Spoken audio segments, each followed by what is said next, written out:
Então, nós alinhamos essa questão do culto do domingo que vem, tá? Dia 2. E tem algo também que a gente não pode esquecer. É que hoje à noite nós estamos com o pastor Anilton, que vem trazer a mensagem, apesar das aflições, o Senhor continua nos encorajando. Apesar das aflições, nós vamos prosseguir. Apesar das aflições, o Senhor nos consola. Então, é o texto que nós, quer dizer, o livro, né? O livro todo. Quando nós pegamos aí o livro, nós vamos encontrar uma série de orientações na Carta da Alegria. E nessa manhã eu quero fazer uma breve reflexão, que está no texto, muitos já conhecem, capítulo de número 4. Capítulo de número 4. Tá? Capítulo de número 4.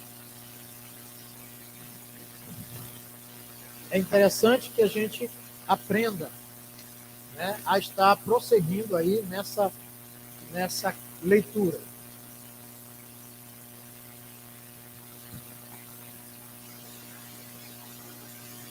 Capítulo de número 4. Já encontraram? Não, Filipenses. Estamos nele ainda. Não saímos dele. Todo domingo o pessoal já está dizendo assim, pastor, só fala em Filipenses? É Filipenses, tá? Filipenses capítulo 4. A partir do verso 10. Domingo passado, quem lembra quando foi? Qual foi o texto? Hã? Foi Filipenses também? Quem lembra do versículo? Não. Qual foi o verso de domingo passado em Filipenses?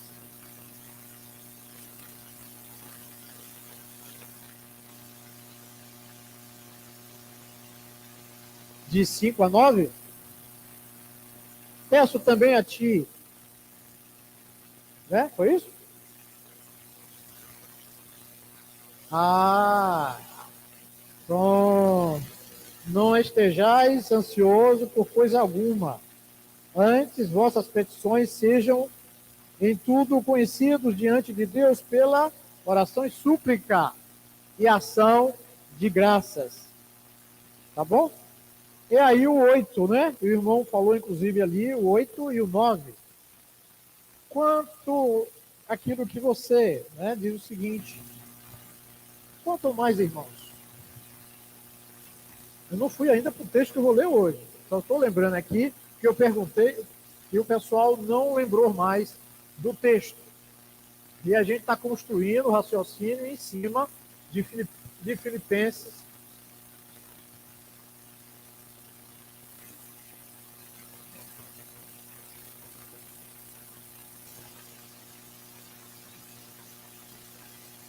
Encontraram aí? Filipenses 4, agora o 11. Perdão, 11 o quê? Perdão. O 8. Quanto ao mais, irmãos, tudo que é verdadeiro, tudo que é honesto, tudo que é justo, tudo que é puro, tudo que é amável, tudo que é de boa fama, se há alguma virtude, se há algum louvor,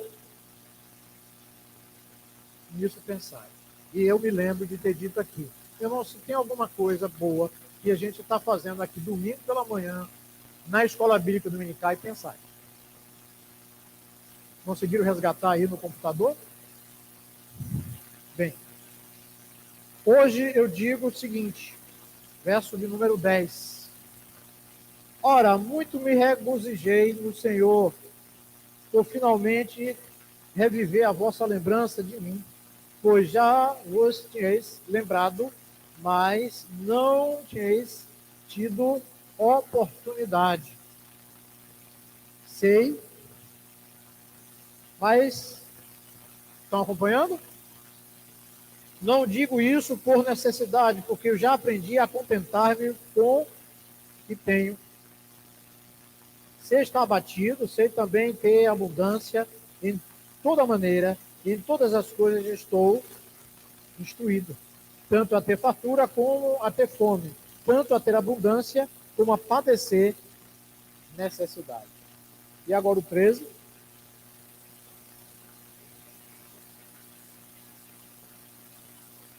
Posso todas as coisas naquele que... A pergunta que eu vou fazer: o Senhor tem te fortalecido? Para quê e por quê? É interessante, meus irmãos, que esse texto me chamou a atenção porque ele fala de aprendizado.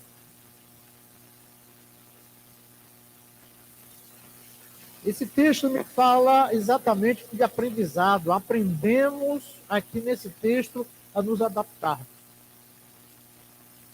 Paulo diz, olha, eu aprendi. O texto está dizendo isso. Eu aprendi.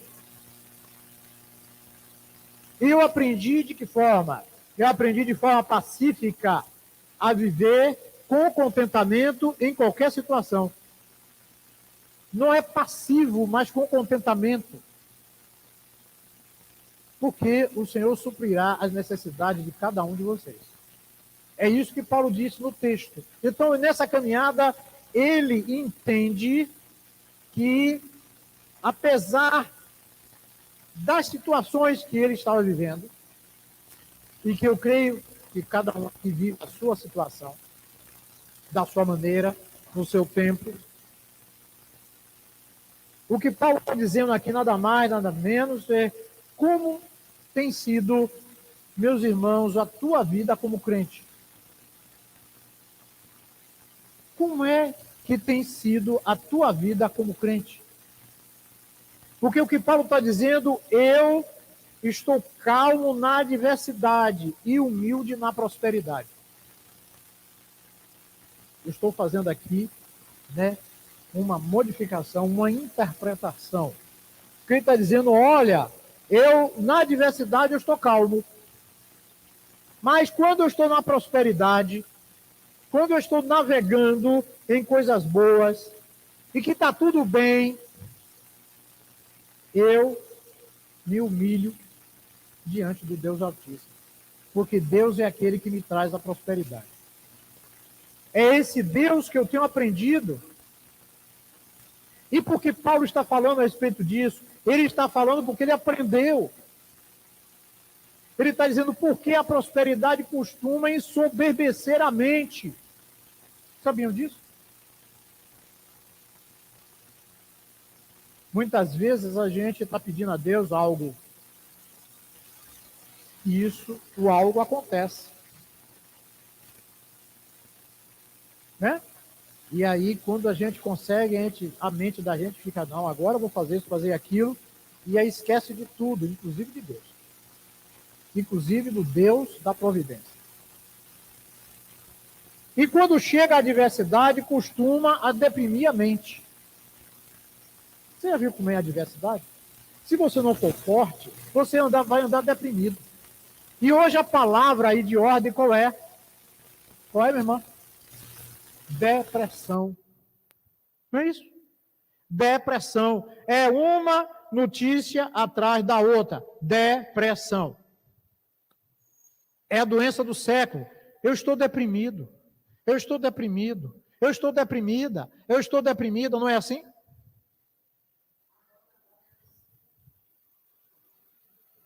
E a ansiedade traz o quê? Por isso que nós falamos no domingo passado. O que é que você tem colocado na tua mente, meu irmão? Você tem colocado na sua mente contentamento? Porque o que Paulo fala é exatamente isso. Eu sei me contentar, eu sei ser contentado pelo Senhor, não pelas coisas. Porque se Deus me deu alguma coisa, é simplesmente para que eu prossiga exatamente humilde, prosperando na presença do Senhor. Porque ele vai falar exatamente isso. O que Paulo está dizendo, ele aprendeu a ser livre. Livre do momento de adversidade, porque ele entregava a adversidade ao Senhor, tanto que ele vai dizer que o Deus que ele crê é através desse Deus, o poder desse Deus, que emana desse Deus, é que diz: eu posso enfrentar todas as coisas. Eu posso enfrentar a fartura, mas eu posso também enfrentar a adversidade de não ter absolutamente nada. Mas posso todas as coisas naquele que tem me fortalecido nessa caminhada.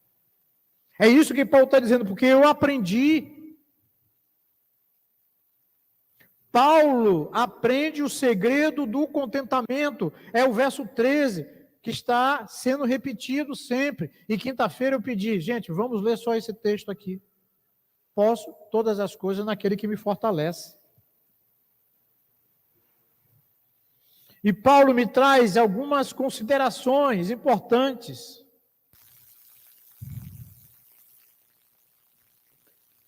Por quê? Porque quando a gente se entristece demais com as dificuldades, ou nos orgulhamos demasiadamente na prosperidade, é porque nós estamos colocando coisas erradas no nosso coração. Ah, pastor, mas aí a gente fica triste, fica, mas eu estou falando aqui, se você está se entristecendo demais, a ponto de chegar na depressão, diante das dificuldades. Aí uma irmã estava me falando na quinta-feira, disse: ó, pastor, como é que está, minha irmã? Disse: eu estou bem. Estou bem. A luta está grande, mas eu sei que tem gente orando por mim. Em outras palavras, diz assim: olha, eles estão clamando, e essas orações têm chegado, eu sei disso, ao Deus da glória, e Ele tem me sustentado, então posso passar por essa aflição, porque o Senhor me sustenta. E a igreja não pode parar de orar. Por quê? Porque muitas vezes a gente não percebe, mas as orações que estão sendo feitas é exatamente aquilo que tem sustentado a tua vida. É isso. Não sei qual é o teu problema, mas entrega a Deus, para que ore. E ore principalmente porque nós confiamos no Deus da providência. E o segredo que Paulo aprendeu aqui é dizer assim: olha, eu confio no Deus da providência. Esse Deus é grande e maravilhoso. E não podemos deixar de agradecer. E Paulo agradece porque Deus usou uma igreja para abençoar ele. Deus usou uma igreja para abençoar o ministério de Paulo, para abençoar a vida de Paulo. E ele diz: olha, não digo isso por necessidade, porque já aprendi a contentar-me. E depois ele pula e diz: todavia, fizeste bem em tomar parte na minha aflição.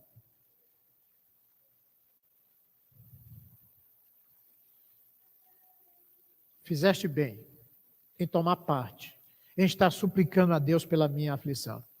É isso que Paulo está dizendo. Eu aprendi a ser grato. Eu estou agradecendo a vocês. Porque ele crê no Deus da providência que cuida de mim e cuida da minha família. Cuida do meu sustento, cuida da minha saúde, cuida da minha mente. Cuida do meu coração. E ele aprendeu a se adaptar a todas as circunstâncias. E quando Paulo escreve, Paulo, apesar da situação que estava vivendo, ele não escreve reclamando. Ele não escreve maldizendo. Não, ele escreve agradecendo. Não é assim? Muitas vezes, e a gente não aprende? A gente não aprende a ser grato. A gente muitas vezes tem dificuldade de agradecer a Deus. Ah, mas está difícil. Está difícil. Não vamos agradecer pela dificuldade, mas pelo Deus que durante a dificuldade me sustentou. Por isso, nós somos contentados.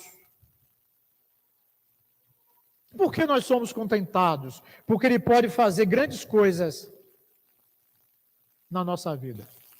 Deus pode fazer grandes coisas na sua vida. Você crê nisso? Pois, quem faz é Deus. Por isso, posso todas as coisas naquele que me fortalece. Paulo aprendeu em Cristo que podemos suportar qualquer coisa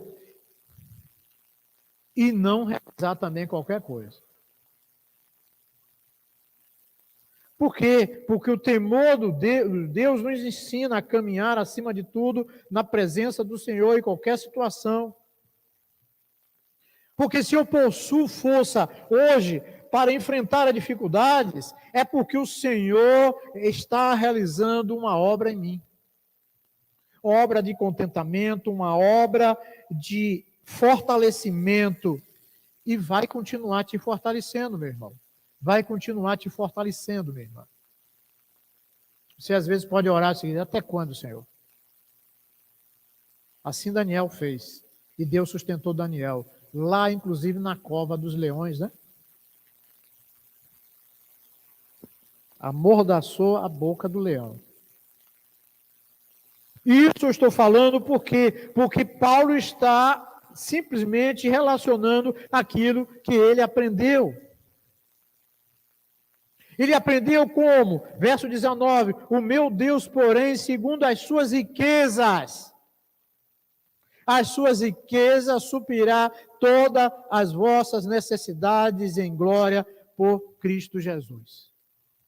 Ele está escrevendo para a igreja de Filipe, dizendo, olha, o Deus maravilhoso de toda a riqueza, Ele, segundo as suas riquezas, suprirá as vossas necessidades em glória por Cristo Jesus.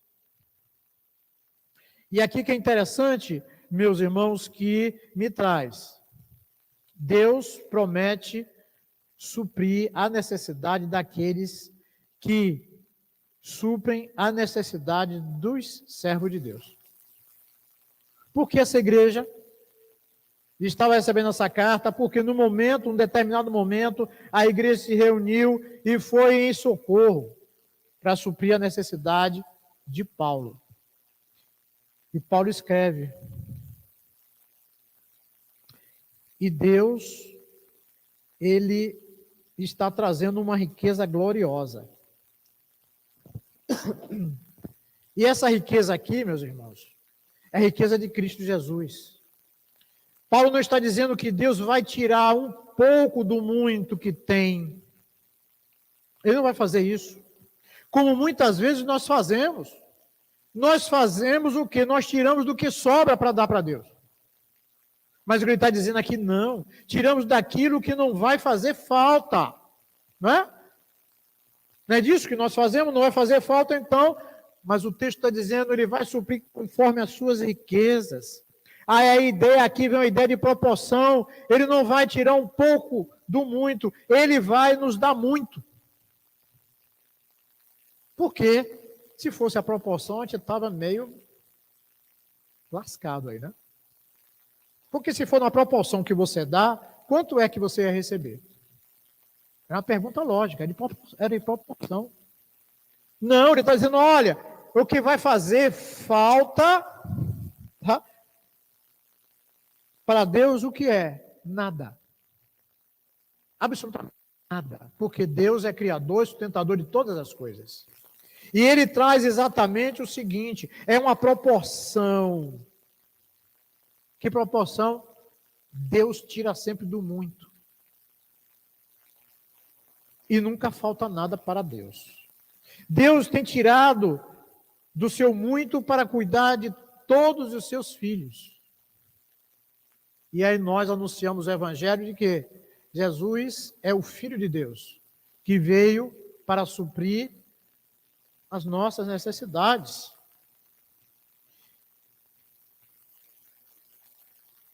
E eu, quando leio esses textos, penso, que misericórdia desse Deus. Dá o seu filho, dá o muito dele, porque é o Filho de Deus, é o Filho dele que veio.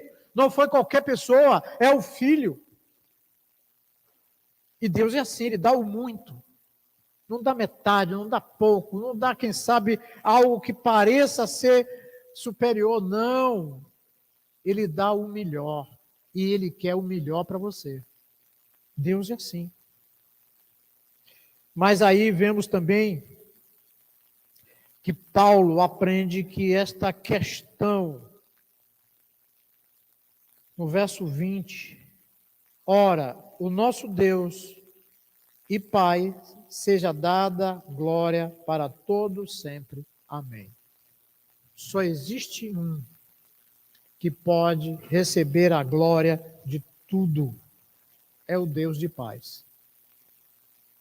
Porque enquanto está se travando uma batalha, o Espírito de Deus vem e coloca a paz no seu coração.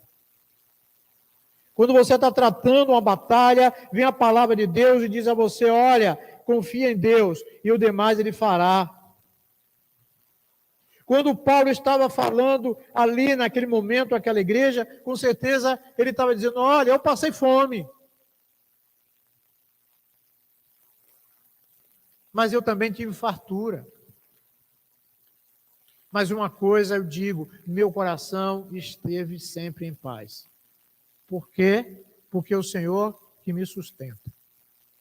Da fartura e na necessidade. Então, o que nós precisamos entender nesse texto é que nós precisamos ter todos os dias uma oportunidade de colocar nossa inteira devoção, nossa inteira adoração ao Deus da salvação. Nós não adoramos só quando nós estamos em direção ao templo, só quando nós sentamos na cadeira. Nós adoramos a Deus em tudo que nós fazemos. Na nossa casa, com o marido, com a esposa, com os filhos, no trabalho, nas organizações das nossas finanças, nas organizações da nossa vida. Nós precisamos, acima de tudo, deixar que exploda em nós a adoração, porque precisamos beber disso. Porque a palavra de Deus diz que você faça.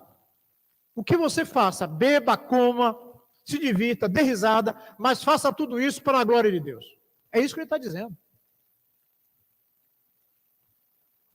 Outro dia eu estava falando, né, lá na classe, e nas terças-feiras eu estava falando assim, olha, alguns dizem assim, na minha vida secular. Se crente tem vida cristã. Eu até entendo. Não é porque eu estou no meu trabalho, a minha vida é secular. Mas você lá é o quê? É servo de Deus ou não é? Então sua vida se divide em duas coisas. Ser servo de Deus e ser servo de Deus. Onde você estiver. Porque eu não posso viver duas vidas. Sair da igreja, pronto, agora é minha vida secular.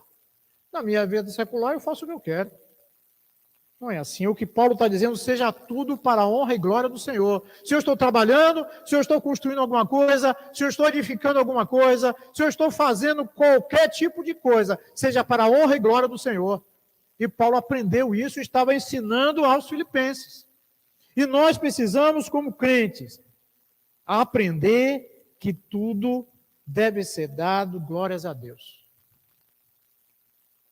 Porque é pela glória desse Deus que somos salvos. Glória a Deus que um dia nós vamos ressuscitar em um dia, eu não sei quando, mas que ressuscitaremos em Cristo Jesus. Para quê? Para a glória de Deus. Não é para a nossa glória, é para a glória de Deus. Ah, porque eu fiz isso, fez aquilo, esqueça. É pela glória de Deus, porque você entendeu a glória de Deus, que você se envolveu, acima de tudo, com essa jornada de conhecer e permitir que Deus resplandeça através de você o Evangelho, a videira, aquilo que provoca vida e não morte na vida da igreja. Que nós possamos meditar nessa manhã, que nós possamos crescer acima de tudo, de forma humilde, como eu disse, calmo na adversidade e humilde na prosperidade. Aprendendo todos os dias, como Paulo aprendeu. Por quê? Porque posso todas as coisas naquele que me fortalece. Vamos orar ao nosso Deus? Bendito Deus e Pai, graças te damos pela tua palavra, pela tua glória no nosso meio, Pai. Porque o Senhor enviou o teu Filho, e teu Filho nos enviou o teu Santo Espírito. Que nós possamos, ó Pai, ser todos os dias envolvidos pela tua presença, para que o que nós possamos fazer para a tua honra e para a tua glória. Que jamais, ó Pai, tenhamos vergonha de levar este evangelho, de viver este evangelho, de permitir que esse evangelho trabalhe em nós. E que o teu Santo Espírito esteja aliviando, ó Pai, todos os dias as nossas preocupações. Tirando da nossa mente, tirando do nosso coração aquilo que não te agrada. E que o Senhor, Deus e Pai, nos fortaleça a cada situação. Que o Senhor nos fortaleça a cada manhã, a cada levantar, a cada momento que nós formos deitar. Que a nossa vida seja cheia do teu Santo Espírito. Oramos, ó Pai, agradecidos, em nome de Jesus. Amém.